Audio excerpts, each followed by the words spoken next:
In western Washington, a curtain of rain drifts through an ancient forest.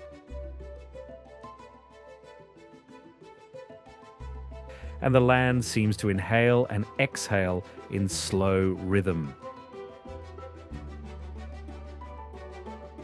Along the Pacific coast, the earth fractures into rugged cliffs. Waves crash with elemental force, sending plumes of salt spray into the sky. Inward, cities grow beside deep channels and inland seas, and glass towers reflect shifting clouds.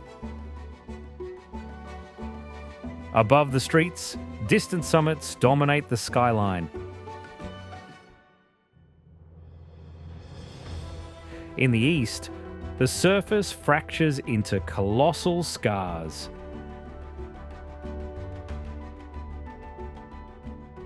Ancient flood channels expose remnants of cataclysmic events that once unleashed volumes of water rivaling oceans.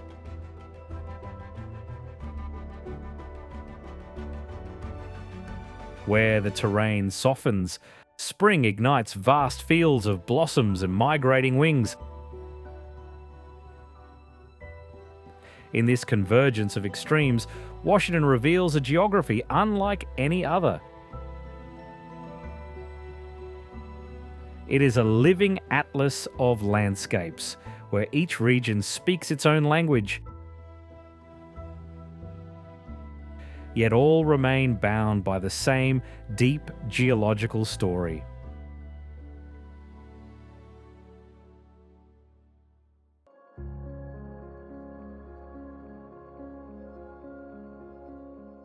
In the far northwest of the continental United States, Olympic National Park occupies a rare convergence of ecosystems. From wave-battered beaches, the land rises through dense rainforests, reaching alpine peaks crowned with glaciers.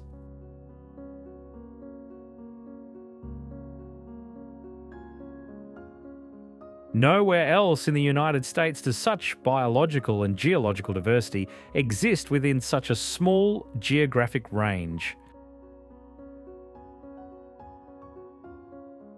The engine behind this diversity is the Olympic Mountains.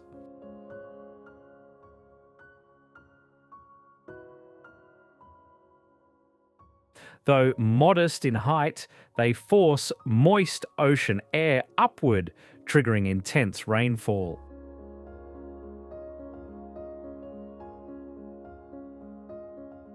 Annual precipitation often exceeds 140 inches, nurturing one of the last temperate rainforests in the Northern Hemisphere.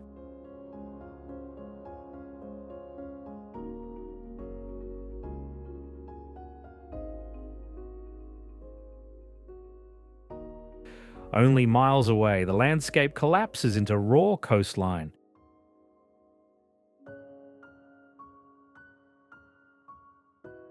More than 70 miles of protected shore, sculpted by relentless Pacific surf.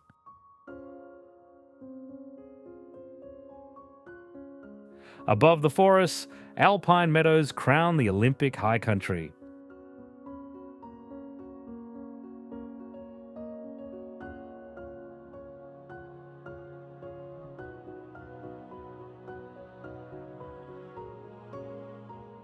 Mount Olympus, the range's highest summit at almost 8,000 feet, supports some of the largest non-volcanic glaciers in the lower 48.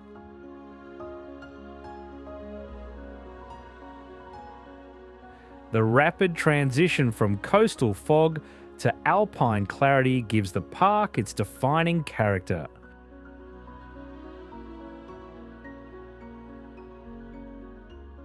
A sense that entire continents of climate and terrain have been compressed into a single vast wilderness.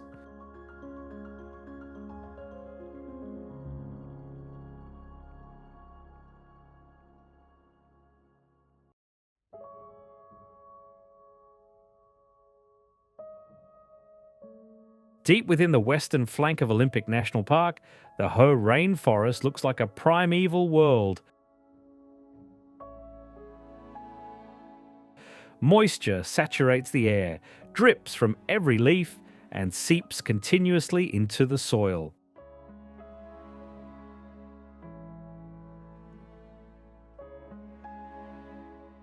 Towering Sitka spruce and western hemlock dominate the canopy, many exceeding 250 feet in height and 10 feet in diameter.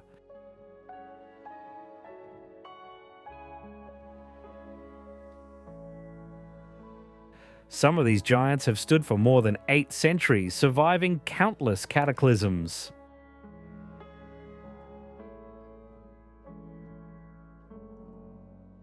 Beneath them, big leaf maple spreads wide limbs draped in thick curtains of moss, transforming trunks into vertical gardens.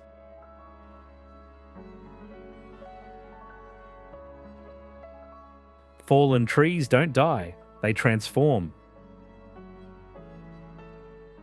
Nurse logs become cradles for new life, slowly dissolving into fertile soil.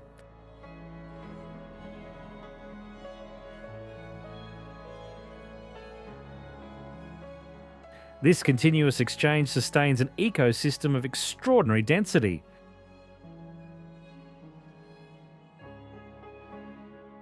Growth and decay overlap so completely that beginnings and endings lose their meaning.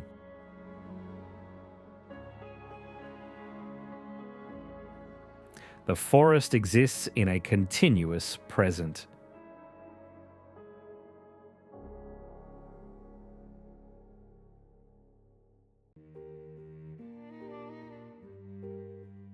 As the continent dives into the relentless Pacific Ocean, forest gives way to sheer basalt cliffs. Cape Flattery is the exposed edge of the Olympic Peninsula, carved by wave energy among the highest recorded on the west coast.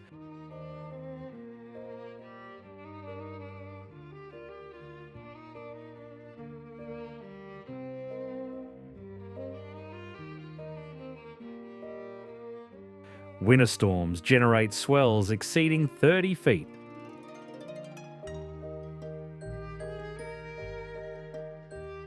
Driving relentless erosion into fractured volcanic rock.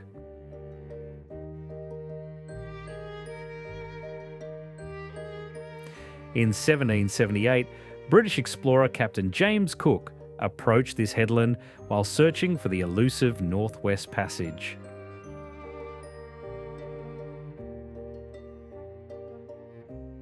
Mistaking the broad opening beyond the cliffs for a promising route into the continent, he named the point Cape Flattery, a hopeful illusion of easy passage. Beneath a dense cedar forest lie remnants of tectonic plates that collided and fused to the continent over millions of years.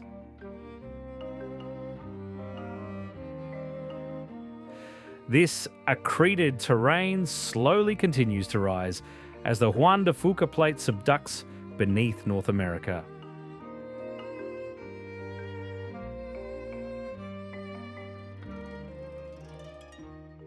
Beyond the Cape, the horizon dissolves into open ocean.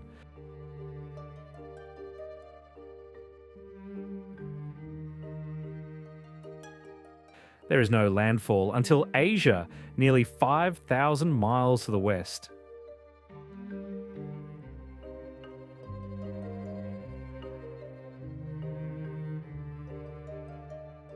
South of Cape Flattery, the coastline relaxes into a long, open sweep of surf and stone.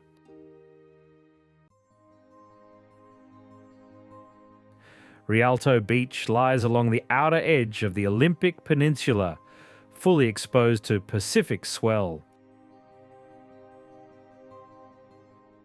Storm waves rearrange the shoreline in single tidal cycles.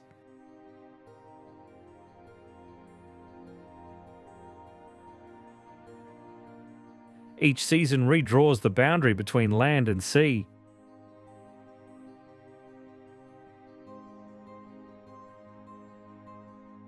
logs stripped from distant forests arrive in tangled barricades along the upper beach, forming natural seawalls.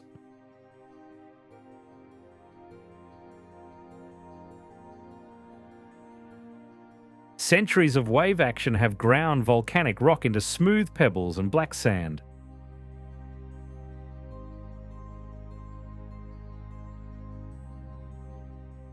Offshore reefs fracture incoming swells, sending long ribbons of white water curling toward the shore. Dominating the horizon are sea stacks, isolated remnants of ancient headlands carved free as waves exploited fractures in the coastal rock.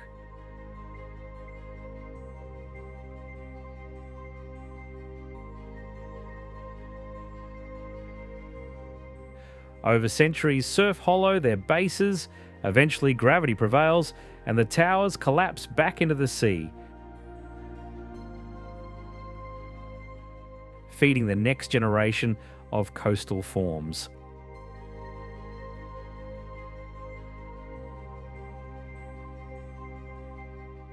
Set against the distant silhouette of Mount Rainier, Tacoma occupies a strategic narrows where currents carve powerful underwater rivers through the sound.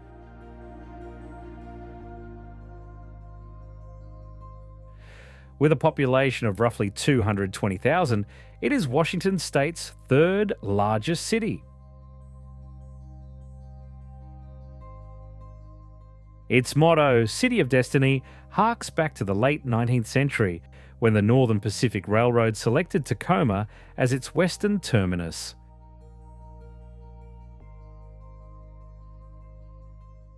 The tide flats of Commencement Bay offer deep, protected waters, ideal for shipping and port development.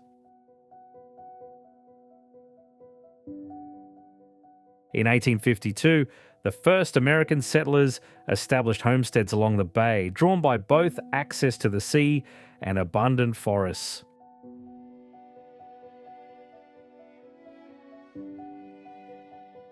Timber quickly became the economic engine, turning Tacoma into a hub for trade across the Pacific.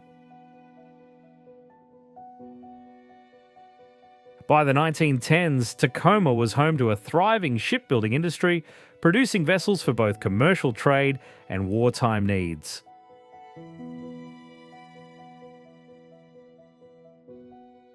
The city's economy remains anchored in shipping.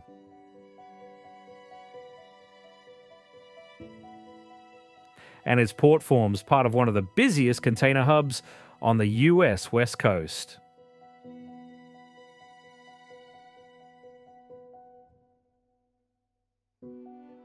To the west, the Tacoma Narrows funnels enormous volumes of seawater between the broader basins of Puget Sound.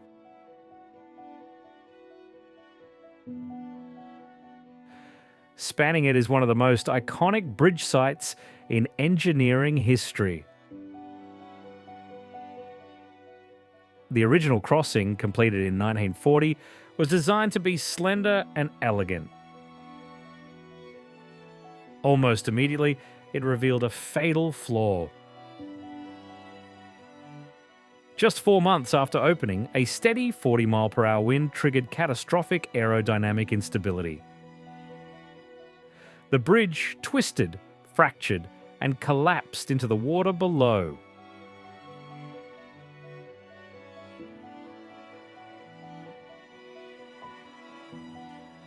The disaster transformed bridge design.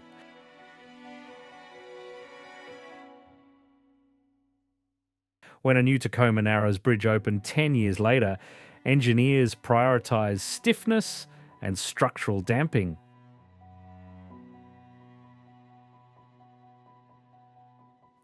In 2007, a second parallel span was added to accommodate growing traffic.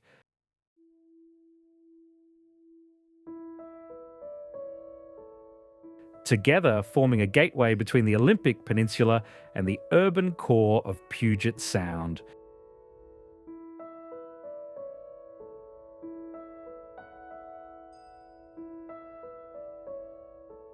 From almost every street in Tacoma, Mount Rainier dominates the horizon. At over 14,000 feet, it is not only the tallest peak in Washington state, but the highest in the Cascade Range.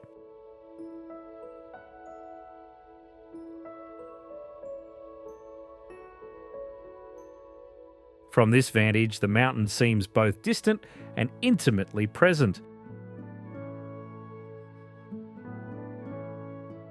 Visible on clear days from more than 100 miles away.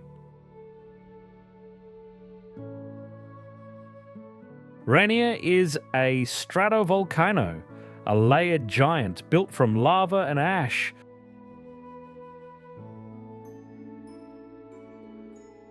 Holding within its slopes both the slow patience of glaciers and the latent power of molten rock. Though its last major eruption occurred over a century ago, the mountain remains active and scientists closely monitor seismic activity. Around the summit, Mount Rainier National Park stretches across nearly 237,000 acres.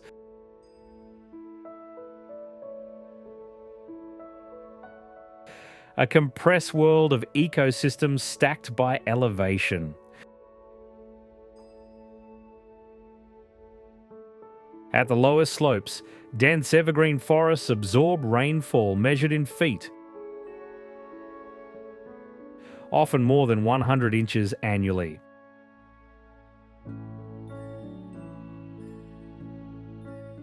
At the summit, 26 glaciers, more than any other peak in the lower 48, flow slowly down valleys feeding the rivers below.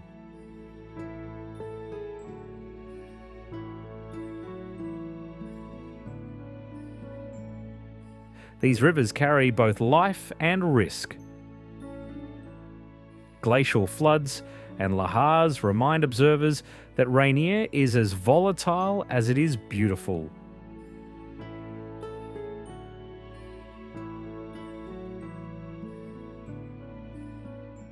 Farther south, beyond the Cascade foothills, Mount St. Helens rises, or rather, once rose to over 9,600 feet.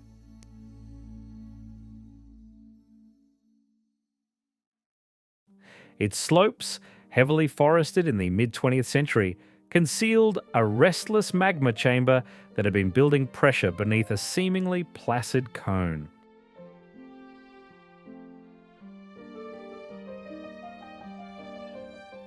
On May 18, 1980, Mount St. Helens revealed its true character.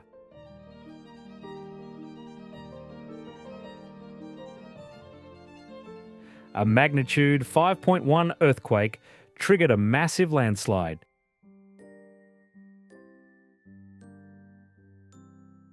Removing the northern flank of the volcano in a single catastrophic collapse.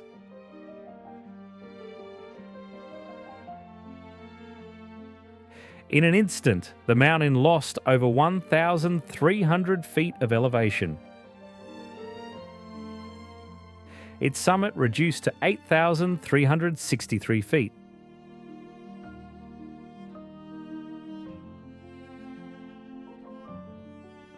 Trees were flattened like matchsticks. Rivers choked with sediment, and ash plumes rose 15 miles into the stratosphere.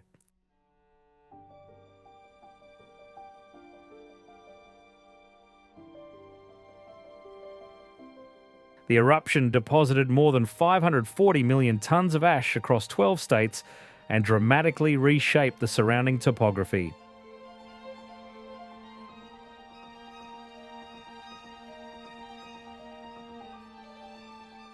Today, Mount St. Helens is silent. Its crater, once invisible from the surrounding lowlands, is now a stark bowl of volcanic rock.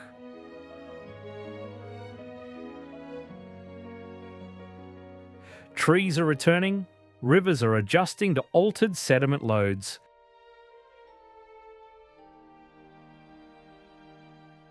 Demonstrating resilience in the face of sudden transformation.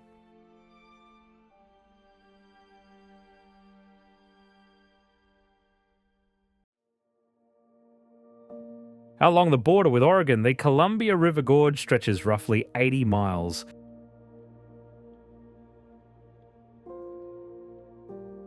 Carving a path where one of North America's largest rivers escapes the mountains to reach the Pacific.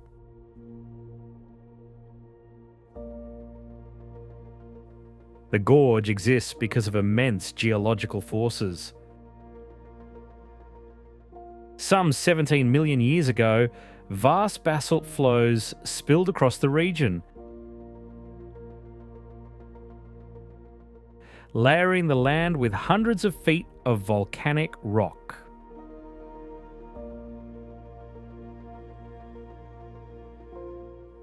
Millennia later, during the last ice age, catastrophic floods carved steep cliffs up to 4,000 feet tall.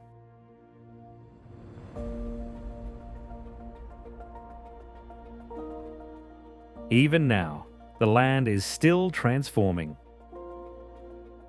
Carrying an annual discharge of over 265,000 cubic feet per second, the Columbia River continues to reshape the terrain. Side streams and waterfalls tumble from the canyon walls, creating microhabitats in niches where moisture concentrates.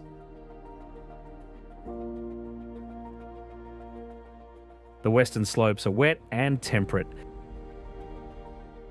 echoing the climate of the Olympic Peninsula with moss-draped cliffs.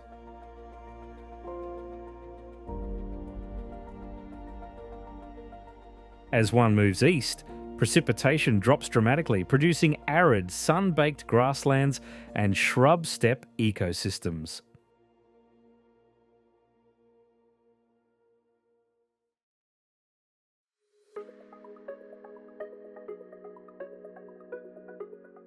Founded in 1851 and named after Chief Sial of the Duwamish peoples, Seattle grew from a remote timber outpost into a global city.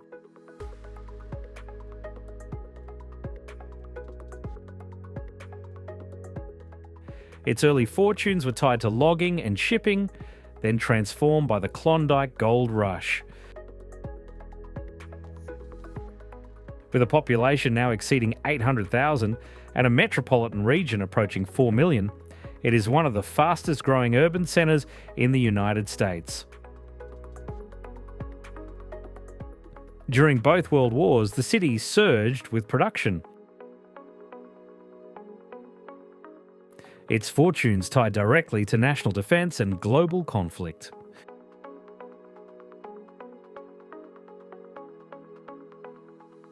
The late 20th and early 21st centuries reshaped Seattle once again.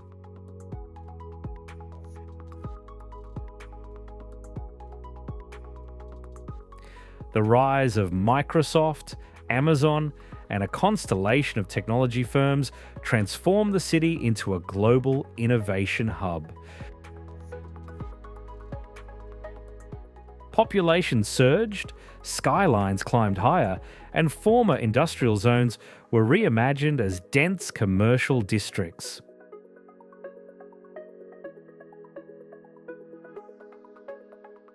More than 480 public parks are woven into the urban fabric, earning Seattle a nickname, the Emerald City.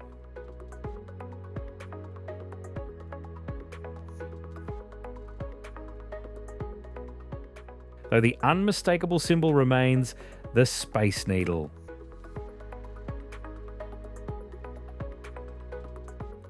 Standing 605 feet tall, its slender silhouette is visible for miles across Puget Sound.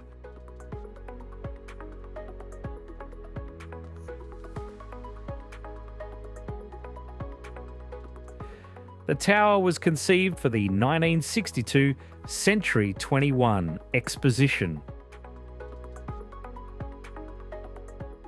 a World's Fair dedicated to the promise of the space age.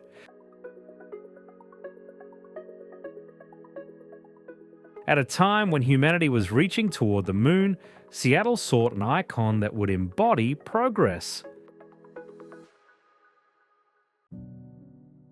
The original idea emerged from a simple sketch, later transformed into a daring architectural vision.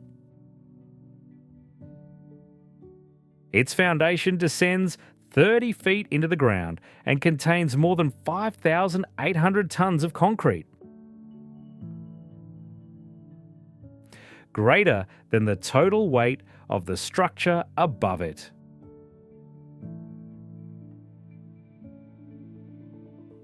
During construction, completed in just 400 days, workers assembled the steel framework and elevated the observation deck, or saucer, to its final height.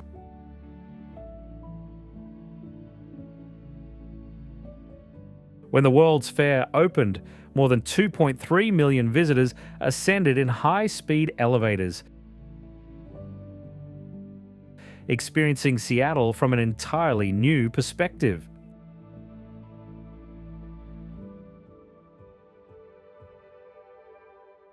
The Space Needle instantly became the visual centerpiece of the exposition. Its flying saucer form echoing futuristic design.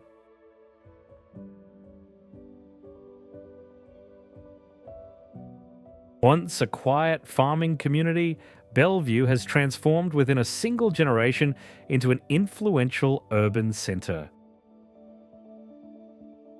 The turning point came after World War II. As bridges replaced ferries and highways threaded eastward.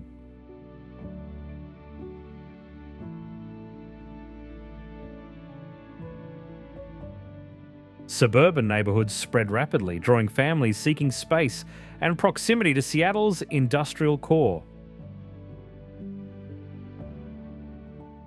The rise of the technology sector accelerated this evolution.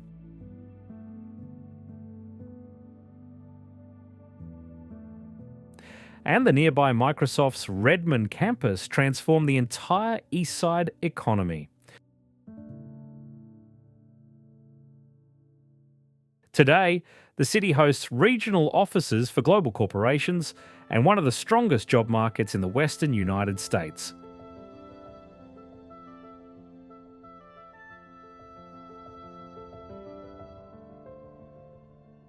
Yet strict zoning laws prevented unchecked sprawl.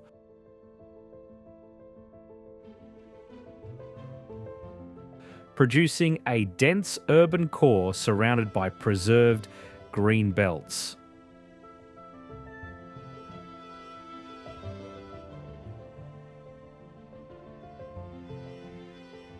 Along the shoreline, Maidenbower Bay Park anchors Bellevue's historic waterfront.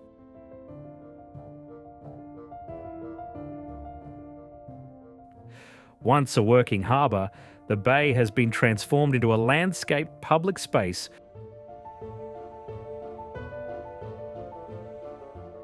where lawns slope gently toward the water.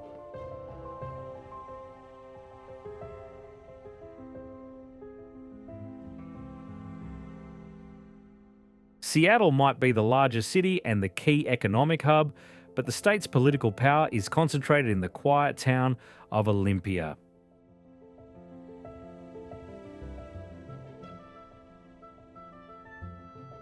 Dominating the skyline is the Washington state capitol.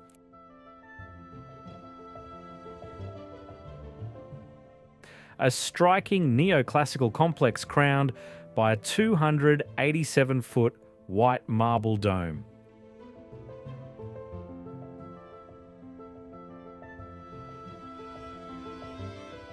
Perched on a bluff overlooking Budd Inlet, the Legislative Building forms the centrepiece of a carefully planned civic campus.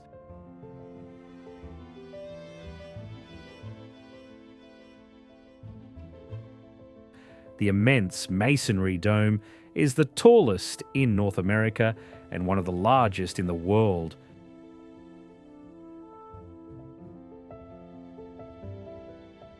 Built from more than 1,400 individual stone blocks, it weighs over 30 million pounds.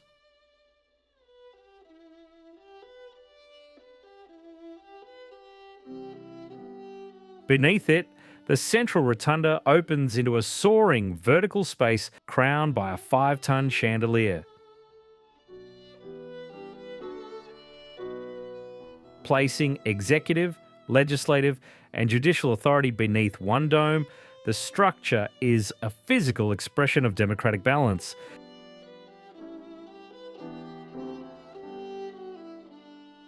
In scale, the building outweighs even Seattle's Space Needle by nearly 10 times. In meaning, it anchors the political identity of an entire state.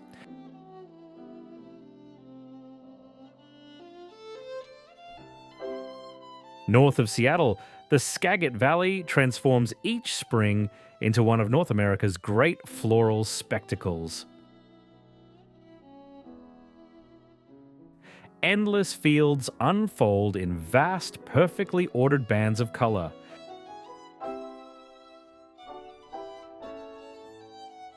As millions of tulips, daffodils and irises burst into bloom.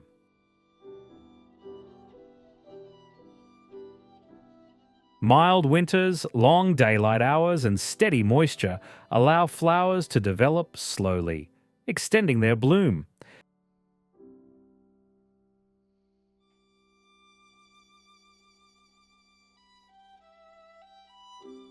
Each April, the Skagit Valley Tulip Festival celebrates this transformation, drawing visitors from around the world.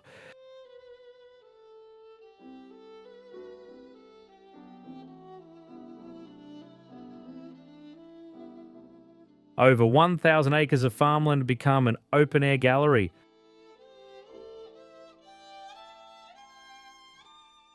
Where rows of scarlet, gold, violet and white stretch to the horizon.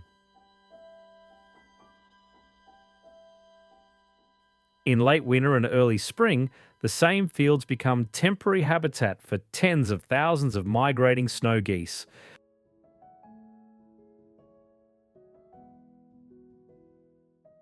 Arriving from Arctic breeding grounds, these birds descend in vast, swirling flocks, covering the farmland like drifting snowfall.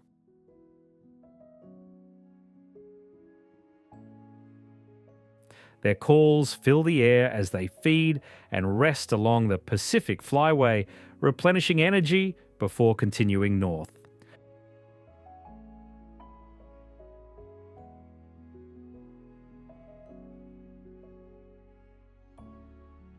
Beyond the flower fields of the Skagit Valley, the mainland fragments into an archipelago of more than 170 islands.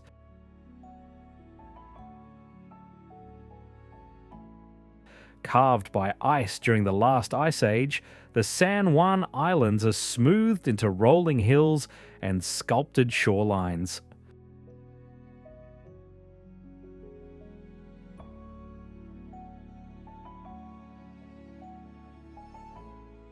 When the glaciers retreated around 12,000 years ago, rising seas flooded the valleys, leaving behind a mosaic of forested ridges.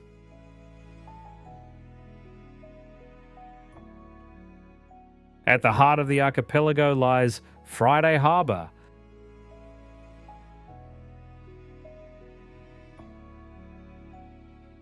a lively waterfront town that serves as the logistical gateway.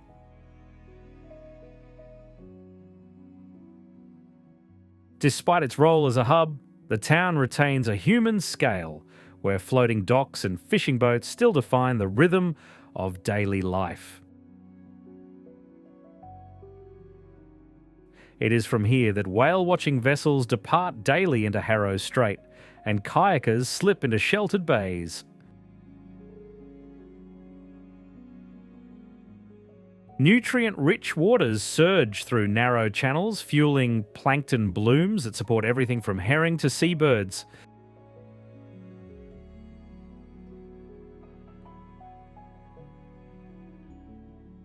The islands are among the best places in the world to observe orcas in the wild.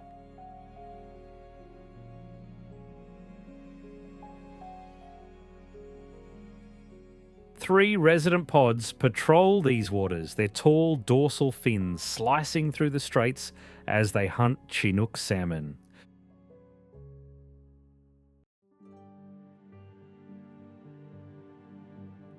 Ferries connect Friday Harbour with Anacortes, linking the quiet charm of the San Juan Islands to the mainland. The town began as a small settlement in the late 19th century, named after Anacortes Boren, daughter of a prominent Seattle pioneer. Timber and shipbuilding drove early growth, while the arrival of the Northern Pacific Railway in 1891 connected the town to broader markets. Today, Anacortes retains this maritime character.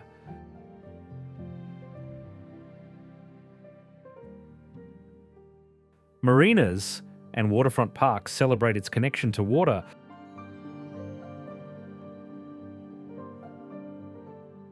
while a compact downtown blends historic brick buildings with modern cafes and shops.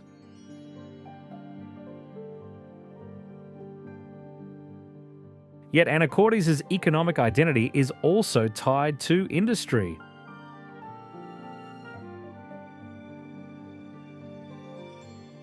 The town is home to one of the largest oil refineries in the Pacific Northwest, a facility operated by Marathon Petroleum that processes crude oil and fuels regional transportation.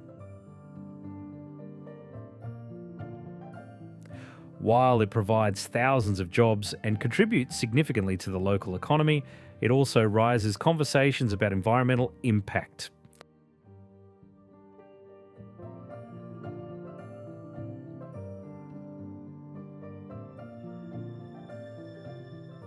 South of Anacortes, the sea is forced through a narrow stone throat.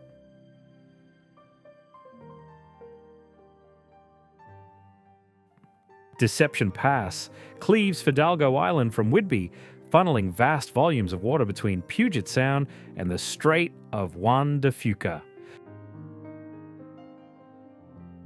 Twice each day, the tides reverse direction, and currents surge through the channel at speeds exceeding 8 knots. Its name dates back to 1792, when British explorer George Vancouver charted these waters. Mistaking Whidbey Island for a peninsula, he believed there was no navigable channel here, but later realised that the geography had deceived him. Suspended above this volatile corridor is the Deception Pass Bridge.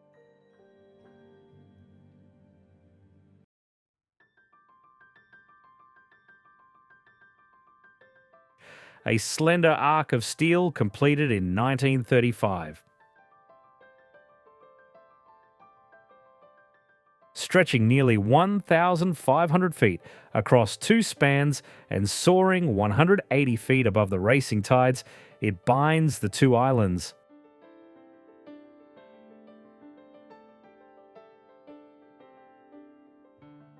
Its open lattice design allows wind and light to pass freely, framing shifting perspectives of cliffs, water, and sky.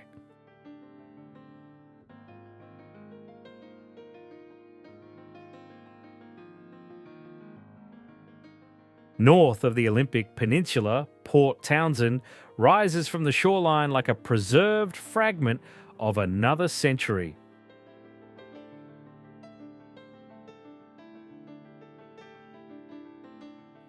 Elegant yet weathered, the town stands as one of the best-kept Victorian seaports in the United States. In the late 19th century, Port Townsend was expected to become the dominant port of the Pacific Northwest.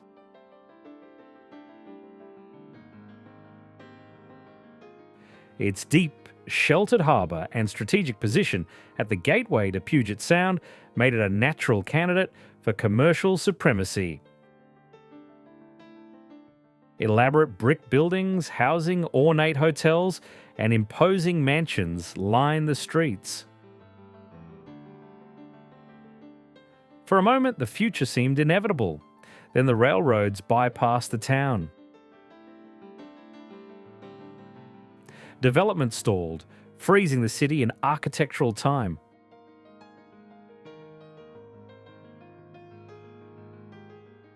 But what could have been decline became preservation.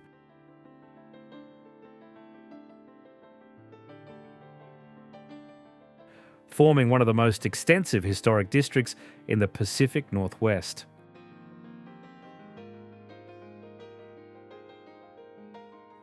The historic downtown unfolds along the waterfront in a procession of brick facades adorned with iron balconies and tall arch windows.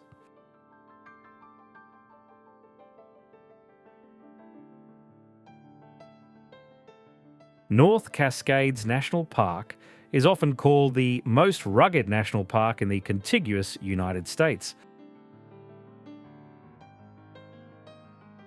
A vast, untamed wilderness of jagged mountain spires and turquoise lakes surrounded by deep green forests.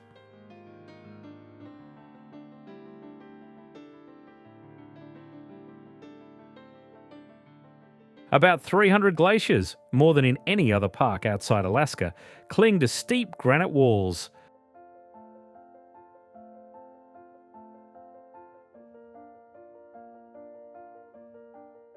Tectonic collisions thrust ancient seabeds skyward, while relentless ice carved serrated ridgelines and sheer cliffs. Between these summits lie lakes of astonishing colour.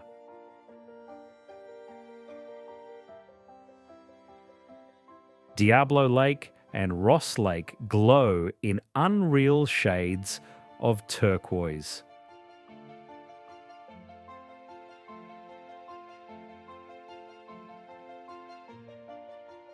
Their hues are born from glacial flour. Microscopic rock particles suspended in meltwater, scattering sunlight into luminous blues and greens.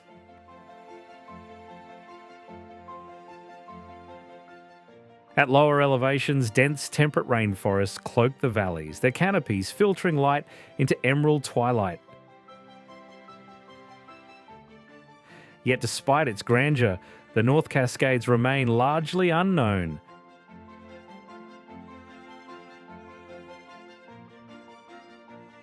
Limited access has preserved its isolation, leaving vast areas roadless and unreachable.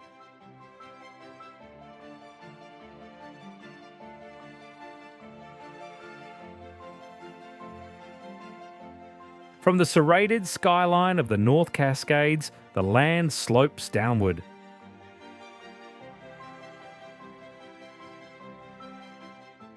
Here, on the shore of a wide, protected bay, stands Bellingham.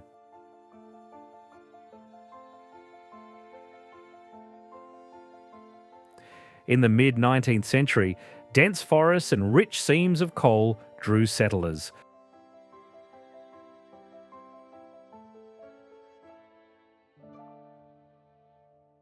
While the deep, navigable bay opened the region to maritime trade.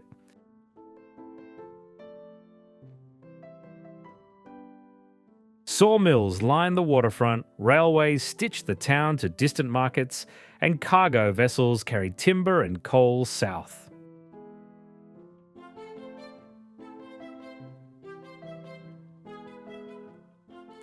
As the engines of extraction slowed, the rise of Western Washington University introduced an intellectual current that reshaped the city's pulse.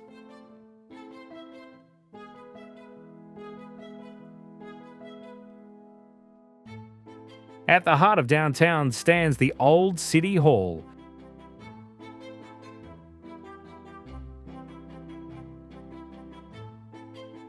A dignified brick structure completed in 1892.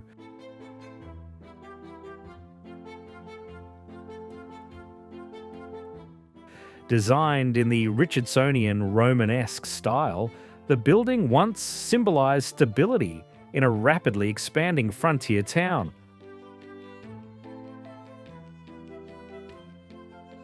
Arch windows, carved cornices, and a commanding clock tower give the building a measured elegance. For decades, its chambers have housed the machinery of local governance before moving to a new larger building in 1939.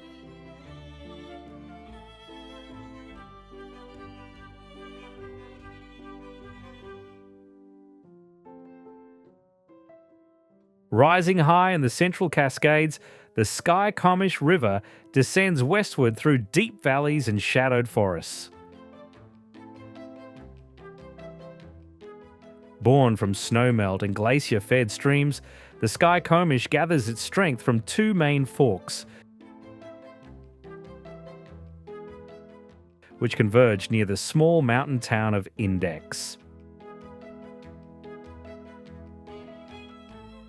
From this point, the river accelerates through a narrow granite gorge, its waters churning against polished stone walls.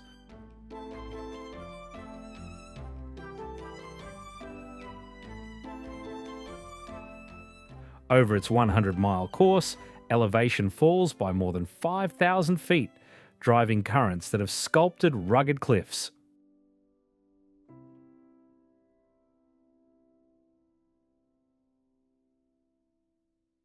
Above, the valley walls rise steeply. Draped in old-growth cedar and hemlock, while jagged peaks puncture the cloud ceiling.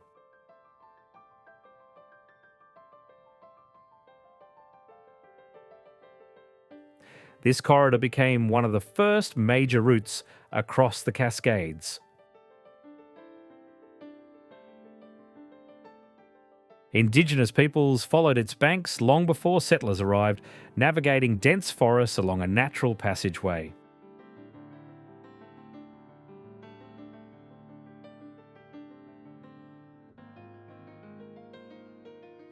In the late 19th century, railroads and wagon roads traced the same corridor, forcing steel and timber through canyon walls.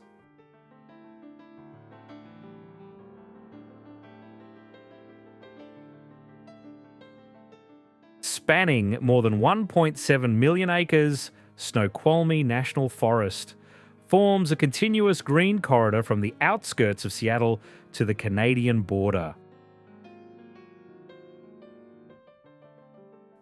A realm of towering evergreens, glacier-fed rivers, and volcanic summits that shape both climate and culture across Western Washington.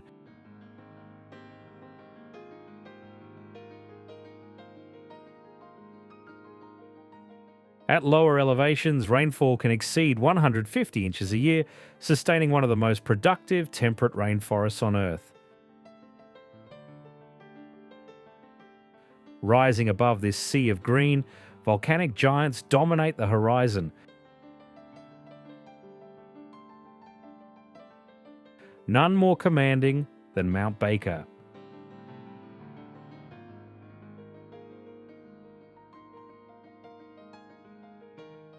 At 10,781 feet, the mountain is crowned by more than a dozen major glaciers and wrapped in near constant cloud.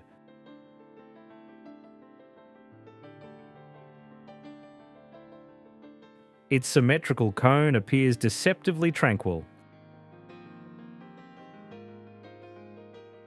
Yet beneath its frozen calm lies a restless, active stratovolcano.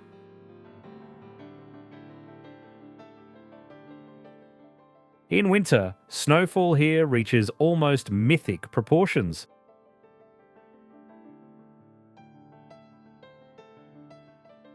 The Mount Baker ski area holds the world record for seasonal snowfall, 1,140 inches in a single year.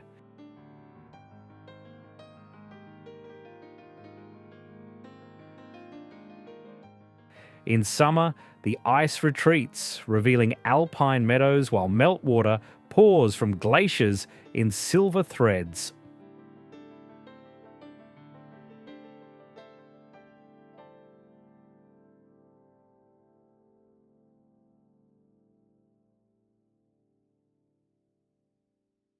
High above the lowland forests at the foot of Dragontail Peak, Colchuck Lake lies concealed within a fortress of stone. Reached only by a demanding ascent, it reveals itself slowly, withheld until the final steps, and then offered all at once in breath-stopping panorama.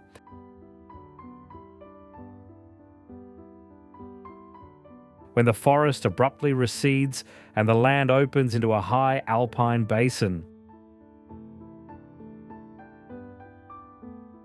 Before it, Colchuck Lake spreads in perfect stillness.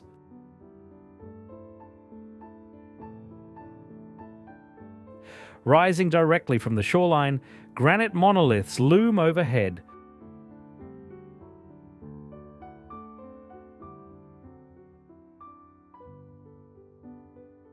Their serrated ridges carving sharp silhouettes into the sky. These are the eastern ramparts of the Enchantments, one of the most dramatic alpine regions in Washington.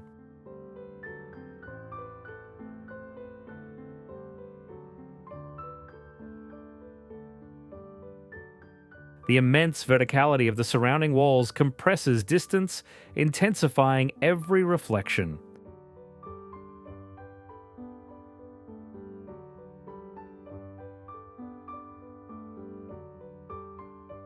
At midday, the water brightens into electric blue, mirroring towering peaks.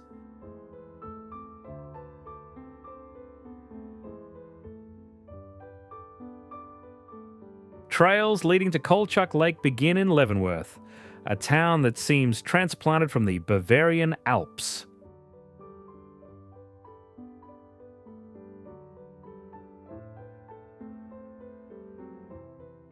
Leavenworth began as a railroad and logging settlement at the turn of the 20th century. When the rail line was rerouted, the town stood at the edge of abandonment.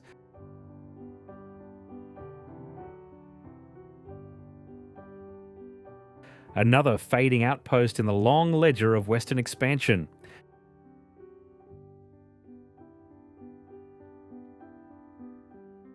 But in the 1960s, local leaders decided to reimagine the town as a Bavarian alpine village.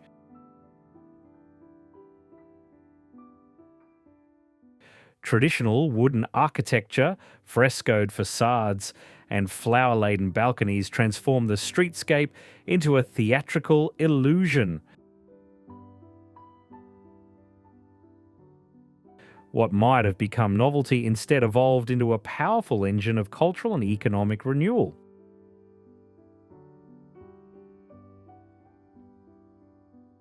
Today, Leavenworth is a living stage set.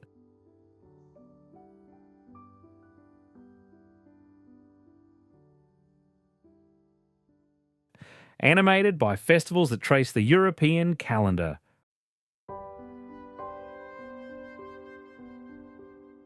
Oktoberfest, Mayfest, and the luminous ritual of Christmas lighting.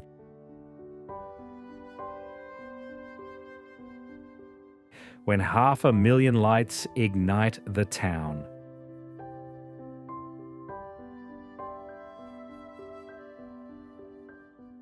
Along the eastern slope of the Cascade Range, Kachess Lake stretches out as a slender ribbon of deep blue framed by dark forest. Kachess is one of the 3 great reservoirs of the Yakima River Basin. Together with Kachess and Clay Elum lakes, it became a cornerstone of Washington's early irrigation system. Capturing snowmelt from the Cascades and releasing it gradually into the arid valleys of central Washington. In doing so, these mountain waters transform sagebrush plains into one of the most productive agricultural regions in the state. Long and narrow, the lake extends for nearly 5 miles, its surface reflecting shifting skies and forested slopes. In early summer, snow still clings to the surrounding peaks, and meltwater pours silently into the basin. By late summer, the shoreline recedes, revealing pale gravel bars, a visible measure of seasonal release.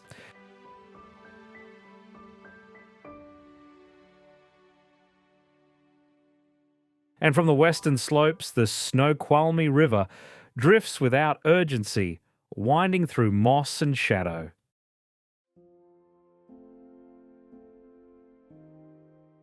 Then gravity abruptly takes command.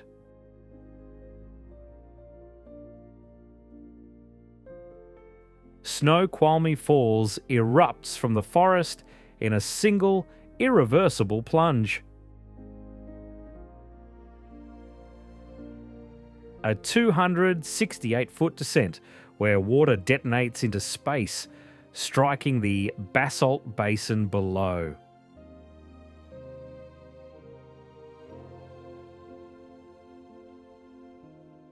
During spring snowmelt, the river swells beyond 50,000 cubic feet per second, transforming the falls into a roaring white curtain.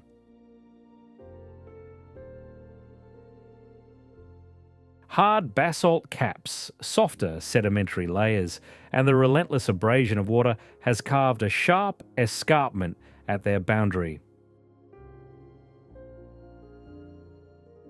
With each passing year, the brink retreats upstream by fractions of an inch. A slow migration that reveals erosion as patient transformation.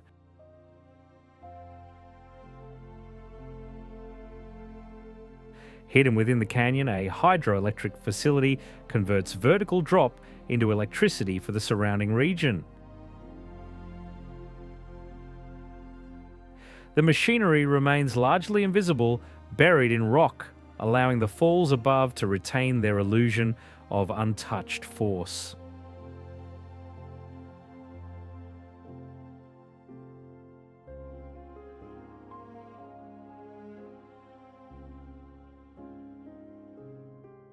East of the Cascade crest, moisture fades and the land breaks apart into one of the most enigmatic terrains in North America, the channeled Scablands. The earth appears flayed to its basalt bones.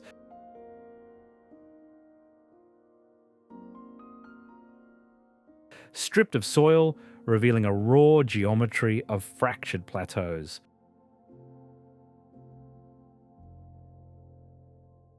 For decades, this region confounded geologists.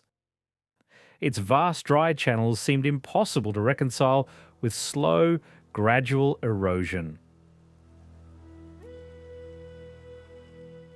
Then, in the 1920s, a radical hypothesis emerged. That this land had been shaped not by time, but by catastrophe.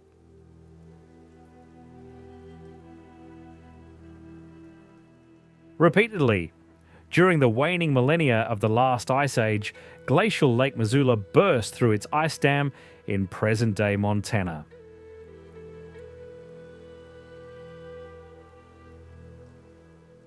Each failure sent floods racing westward across the Columbia Plateau, carrying more water than all modern rivers combined.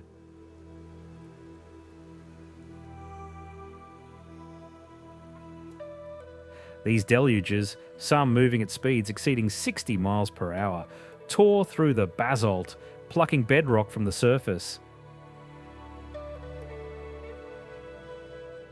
Entire hills were stripped bare, while others were left isolated as streamlined islands in a sea of moving water.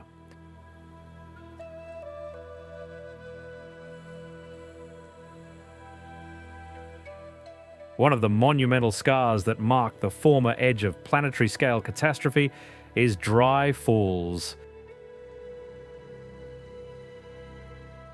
The silent remnant of what was once the greatest waterfall the Earth has ever known.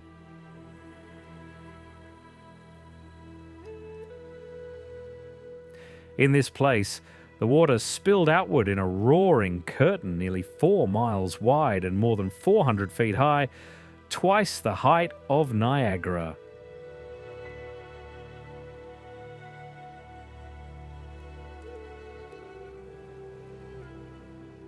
For days at a time, the land vanished beneath a moving ocean. And dry falls thundered with a force beyond modern imagination.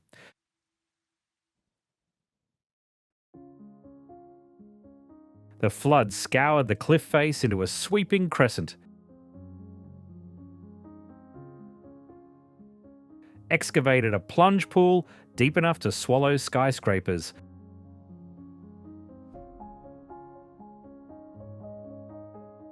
as each deluge subsided, the falls fell briefly silent, only to be reborn again with the next catastrophic release.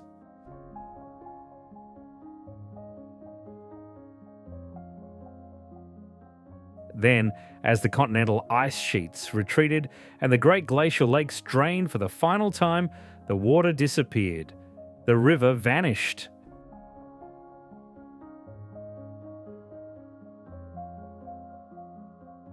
What remained was a colossal empty stage.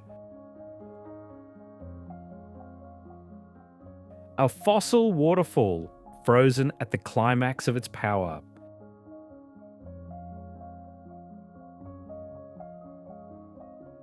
Beyond the silent immensity of dry falls, the story of the Ice Age floods finds a living continuation.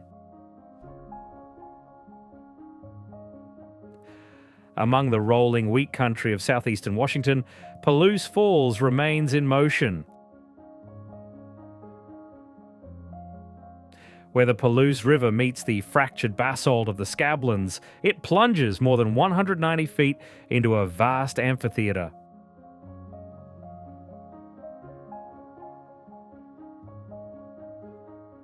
The water fans outward in a luminous veil, then collapses into mist and thunder, echoing off the canyon walls. This chasm, too, was carved in days when the Ice Age floods tore across eastern Washington.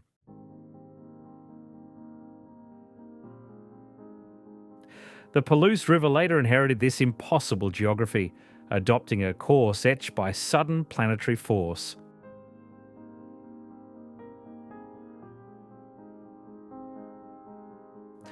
Palouse Falls is a bridge between epochs, a gentle river animated by a landscape born in violence.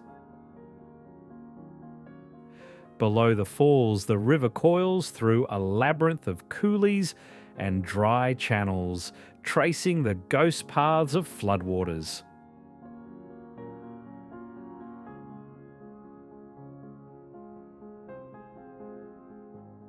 South of the roaring cataracts, the land begins to change its voice.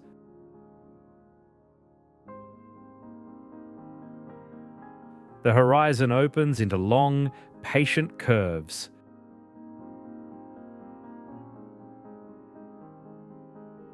In Walla Walla country, the earth rolls in slow waves.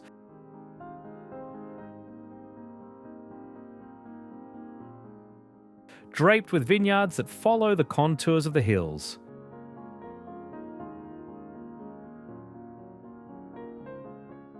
Snowmelt from the Blue Mountains seeps into underground reserves, transforming arid ground into fertile abundance. Row after row of vines stretch toward the distant ridges, their leaves shimmering silver green in the heat. Each vine absorbs the contrast of warm afternoons and cool desert nights, storing complexity beneath thin skins.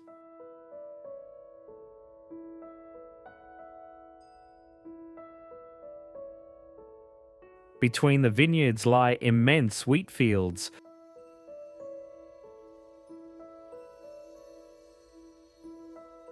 unfurling across the plateau in golden expanses, rippling with the wind. From the air, they appear like soft brushstrokes laid across the land, blending amber and dusty brown into vast living canvases.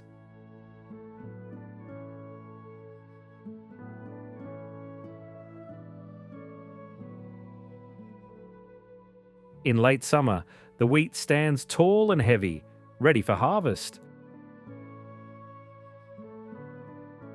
Combines crawl slowly across the hills, their low hum drifting for miles.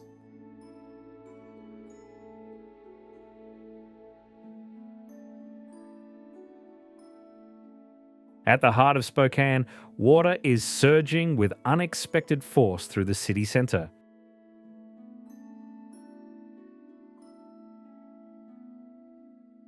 Here, the river does not slip between concrete banks. It explodes into motion. Spokane Falls tear through layers of dark basalt. The sound of falling water fills the air, echoing between buildings, grounding the city in something elemental.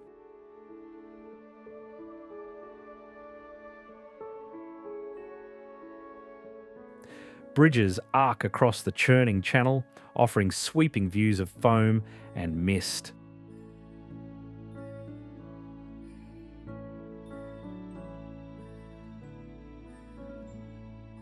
While riverfront paths weave between cliffs.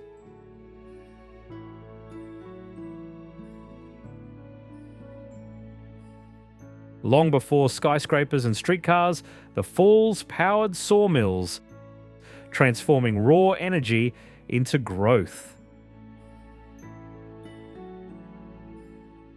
The city rose around this natural engine, drawing settlers westward.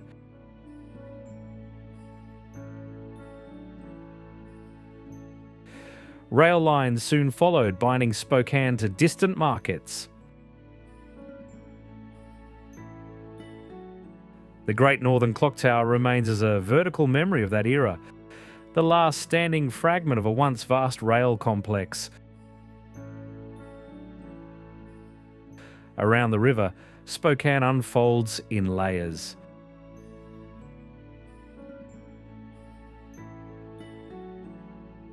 Historic brick warehouses stand beside modern towers.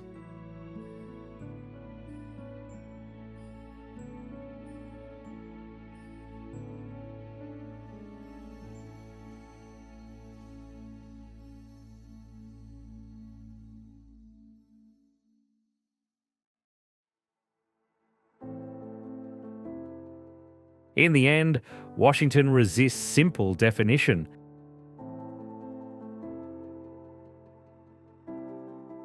It is not one landscape, but a convergence of worlds.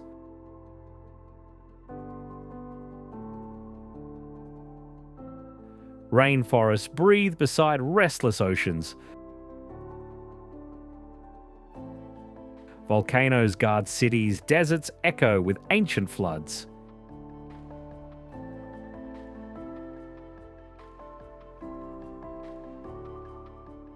Each region unfolds as a chapter, each transition revealing a new language of stone, water, wind, and light.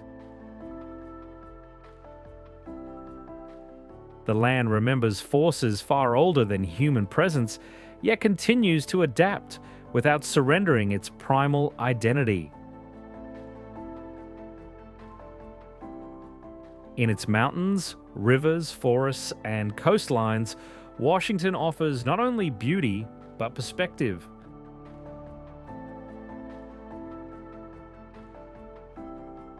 A reminder of the delicate balance between permanence and change.